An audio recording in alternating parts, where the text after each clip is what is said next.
welcome back to Expert Insights. I'm your host Raju Mandhia, and we just finished talking to Manolo Garcia Ramos from Silk Road Technology, and he told us about how to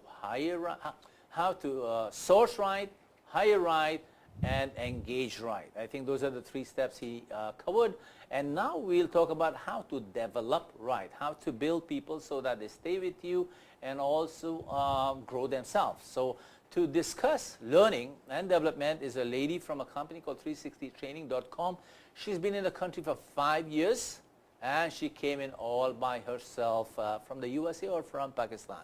From Pakistan. So my guest, Sharmeen Niaz from 360training.com. Welcome to Expert Insights. Thank you. Thanks for having me here. So tell us about your journey into the Philippines first, Sharmeen. Oh, wow. It was a very interesting journey because I was not really meant to come here. I was in US, Austin, and then I was asked by someone else was supposed to come, but I got lucky and I was picked up by the executive team, and they requested me to move to Philippines. Initially, I was shocked because I knew no one, practically no one. Gosh. Because I just know people who move out to Philippines to work, so it was a little shocker for me. But then I came here. I knew the consulting firm who helped us register.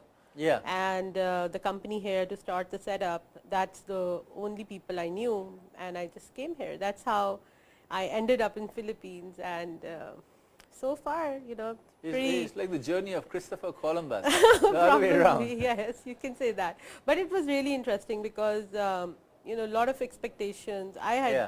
You can say I had zero expectations. So when I came here, it turned out to be, a totally surprise because we just wanted to start a pilot project, and we were given a target of hiring 30 people, 25 to 30 people in.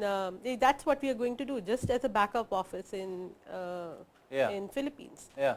And then when we saw the talent pool here, we saw the response. So much more potential. It was so much more potential that we never envisioned that. So much more opportunity too in terms to of grow. We could have, because for a successful back office, you need to have the right skill set of the people. So tell me about that. I mean, lots of investors or people who want to put a business in the Philippines get concerned about the fact that it's hard to start up.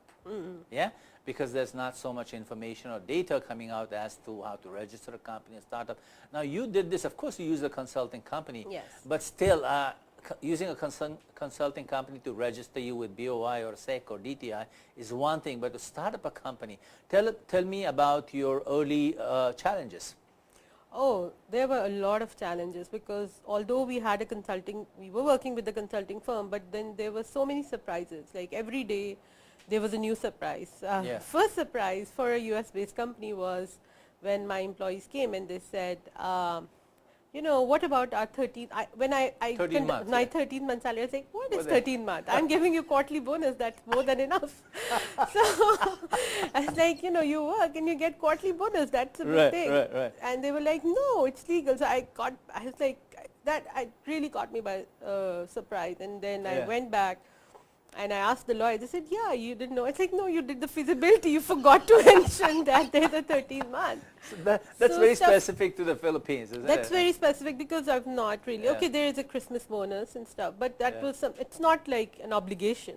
Yeah. But this really helped me because I said, I cannot rely on consultant anymore. So I read the entire labor code and it took a while, but I went to Boracay and I had the labor code. That's what I did. Good idea. So that was my first trip to Boracay. So wait, at the same time, I'm listening to this, that there were also opportunities that your company saw, and while you were here, you realized that there's a lot more potential to just putting up a backup office of 20, 25 people. Now you have dug in your roots here in this business. No? Yes. So what did you see besides the fact that it was a new territory that has kept you here? I mean, when I say you, I mean you went 360 at the same time. Yes. Well, in BPO call centers, the first thing that you think about Philippines, investment in Philippines, you think about call center, customer support and sales. Yeah. That's exactly what we thought, customer support. Yeah. And initially we thought we'll have, because we have a back office in Pakistan as well, so we thought Yeah. that we're going to have our 50% support in Pakistan and Yeah. then 50% here. In literally by December, I had already hired 25 people, and I had open requisitions of 15 more. I didn't have space because we got a very small office Right. initially. And we saw a huge potential of SEO, which Yeah. is the search engine marketing, and basically online marketing, which was the team that we had was only in US. So this is a totally new thing that we we found in There was a the business skill set. opportunity, There was yeah. a business opportunity, so we moved our now 100% of our backup SEO is done in Philippines. We have a Yay. manager in team. So and then our IT. So usually India and Pakistan they are known for their IT Expertise, skills, yeah. expertise. Yeah. But what we did is the corporate IT, I'm very proud that our corporate IT manager is based out of here, and then we got some key positions which we couldn't hire even in Pakistan, some skill set in the NOC team, and we hired them here. So pretty good. I have some really critical positions based in Philippines, and I'm very proud of it. Because Oh, that I hope level- the rest of the world is listening to this, because we need them to hear that we are not just service providers but also knowledge service workers, knowledge Definitely, workers. No? definitely. So now let's talk about our subject matter of developing this talent. I mean, you found great talent here. Yes. No? And you're also providing this service to the rest of the world. It's also important into what Manolo just mentioned about sourcing and developing talent in a brand new age. No? So what are your strategies? What is the value of, what kind of learning do you provide, and what's the value to To the companies today? companies, okay. So 360 training, basically we are an enterprise compliance and training solutions provider. We have over 6,000 courses or content, you can say, course titles in our system. So we have more than 3,000 partners worldwide. What we do is we go to a corporation. We are into corporate world as well as we are into a consumer world. So an individual who wants to get certification or training, any sort of certification or training, they can go to our website, they can buy a course online and take the training, and that training is certified by a certain state department in the US. And then we can go to a corporation and we can offer certain corporate solutions for them, for their employees. So like Manolo mentioned that. Let's go Starbucks. Yeah. Let's rip apart Starbucks. Sorry, Rustan's Coffee. Yeah. But Oh, let's we take love that. Starbucks. So I have no idea how many that's why we are branches they concerned. have. I think they have 100 branches or more. Maybe 300 branches, 400 branches today. Oh, for about 500 branches, let's say. I really don't have the number, but 500 times 20 people per branch. Yeah, 500 times, that's 10,000 people. That's a lot of people, would it? Yeah. 500 times 20, That's yeah, a that's lot. about 8 to 10,000 people. If 500, I don't think 500, maybe less. Yeah. Let's say about 5,000 people for Rustan's Coffee. Yes. What kind of learning would you, they need? Yeah. What would you provide, and what would be the returns on that? Right.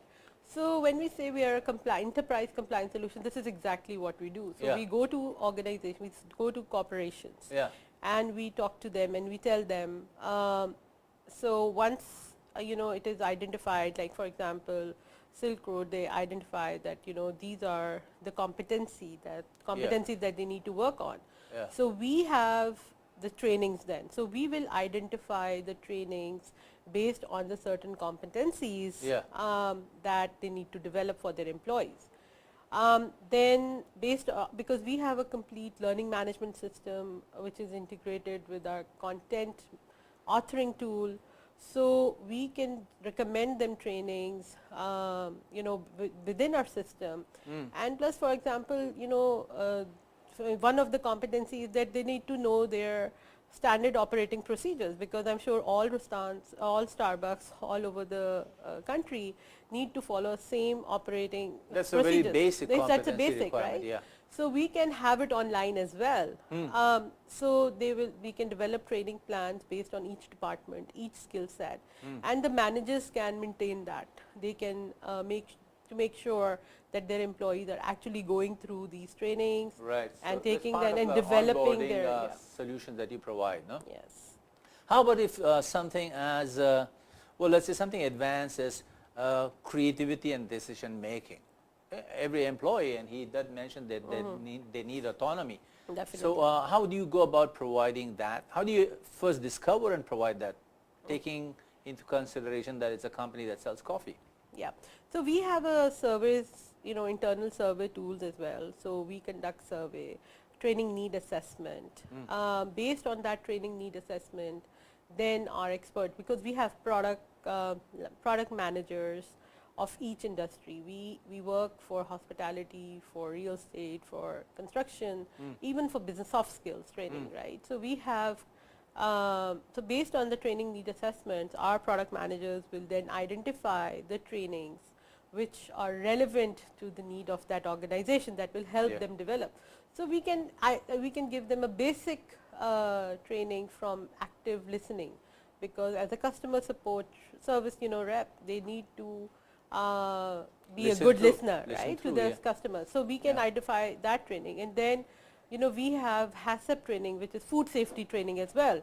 So as a as a food retail business, they need food safety training as well. So from basics, soft skill training to technical training or a special skill training, we can identify them, and then they can take that training from our system and get certified.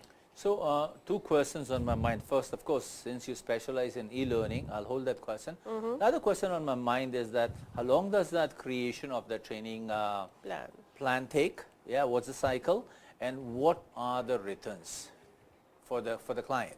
How do you measure the returns? What's your process there? Okay.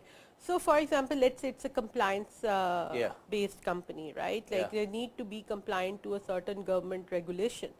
So our system will again identify the weaknesses or the, our responsibility is to mitigate the risk in terms of compliance. So we will identify the possible risk in the system, and then identify the training that these are the risks that you need to mitigate, and take this training, and then we will do a post-assessment service as well to make sure, because see, this is the beauty of e-learning or online training, because it's a classroom-based training. Usually people go, it's a 1 day or 2 day event, off, we're not in the office, we're going to have some good meals, some nice breaks, and it's not necessary that you will come back. It's time off from work, it's more of an extracurricular thing.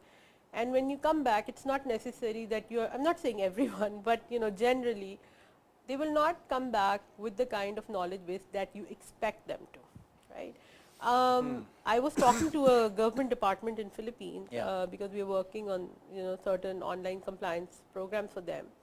And they told me the same thing, that what's happening is, although I won't take the title because it's very that's okay. So like Senator, one person needs to go to take a training, and he has to be compliant. It's a very critical position, but what they do, they send their secretaries to attend the training, and in the last day when they have to give the certificates, then the guy goes. The guy goes. The senator himself. goes.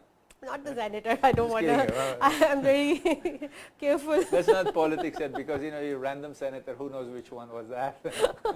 Okay. Yeah. So this is a risk, right? So we are mitigating that risk, and because our courses have assessments at the end of every chapter, and then a final quiz that everyone needs to pass through. So I can see that your bias is towards e-learning compared to classroom learning or traditional learning. No? So my question is, what makes a good e-learning program? What makes it good? What are the elements that make it good? I mean, you've seen them. People upload a PowerPoint and then talk through it. No? What beyond that? I'm sure there's a lot more beyond that. From your coming, tell me what is it that will make it not just engaging and interesting, but also transfer the knowledge, the skills, the attitude, and also long-term be able to sustain that knowledge and skills. Right. First and the foremost thing is accreditation. That, okay, where is this certificate, when I will take this training, when I will complete this training, who will give me the certificate? is this certificate valid? Yeah. Because if you're spending even $5 on a course, Right. you need to make sure that it is recognized by someone, right? So recognition, the accreditation is the most important thing. Of course, course content, it has to be really good, and make sure that it is being, because there are several people providing a lot of training, but Yeah. are they all authentic? So Like, you're do you- saying all your 6,000 courses have some kind of a certification, some kind of accreditation? 80% of our courses are accredited Right. because our main market is US, but since Right. now we are growing in the Asia Pacific region as well, so we have some certifications which are internationally recognized. So we are actually getting into this, and then we are now going countrywide, like we're going to the Philippine government, we're going to the Singapore government to have specific customized Some kind courses. of a stamp of Yes, approval on it. So yes. you said accreditation, you said content, and what else does it? Price. All right, there we go. There you go. And then flexibility of the system, like it depends. If it's a individual, that person will look at the price. He doesn't care which learning management system you have, because he doesn't want. He just wants to take one course and end of the story. But if you're going to a if you're going in the corporate world, they will look at different things. Okay, learning management system. What is how the bandwidth is? How much bandwidth do we need? Okay, how will you maintain the database of our employees? What are the security methods? Because they don't want their their employees' database to be shared, because everything is cloud based now. Yeah. So these are the certain things that companies really consider So they before want selecting. something much more comprehensive and relevant at the same time, plus price consciousness is, Of course, pricing, because I'll talk about yeah. Philippines. Yeah, to be very give specific. us a big picture on the industry as to where it's going, the e-learning industry or the learning industry itself, and make it relevant to Philippines, please. Right. Yeah. So e-learning industry overall is based on the 2012 results, it was 25.5 billion, and which is going to grow at an aggregate growth rate of 8% till 2017. Like this is the study that was recently conducted, and it's available. And we can see the growth of e-learning is massive, and especially, so 90% of this 25.5 billion, 70% sorry, is in the US, Right. and the rest of the training is in Europe, and Yeah. then you can see now it's other parts of the world, and it's growing now in Asia, Right. specifically Malaysia and So Vietnam. you're saying the largest markets in the West, Yes. then Europe, and then Asia is picking up. Yes, and now Asia has picked up, and then all the future growth that we are seeing in the e-learning. So out of the growth, 23% will be in Asia Pacific region. Okay, all right. So Sharmeen, thank you very much. Gives me a good picture of what sourcing and development is all about, and especially e-learning. Yeah? What does the future hold for you and for 360-degree training? And you're a rare Pakistani person in the Philippines, isn't it? So what does the future hold for you? Very competitive. Yeah. Although, I have a lot of Indian friends who are here. We have Pakistani, but usually the males they are working. But I have some friends now coming. So we saw a good increase in ratio in female population of Pakistan working, Pakistanis working abroad. That's my. I'm laughing because I mean it's a male-dominated culture out in Pakistan. Yep. Yeah. So we are very proud of it, heading out there. Yeah. And for 360, very promising. People are now aware. It took us a while to make them understand what e-learning is, why Yeah. they need this, why it's important. Yeah. But I think this is the right time to tap the market. It's here, and people are really giving. We are working. We have some clients here already, and we have some good pipelines. So pretty good. On that note, mabuhay, salamat, and shukriya. Thank you. And so much. hope you enjoy your stay in the Philippines, and hope you use Filipino talent and develop it at the same time. Thank you very much, Sharmeen. Thank you. So that was Sharmeen Niaz from 360 Training, and I'm your host Raju Mandian from Expat Insights. I hope you enjoyed the show. Have a great weekend, and I'll see you next week. Mabuhay and an advanced Merry Christmas.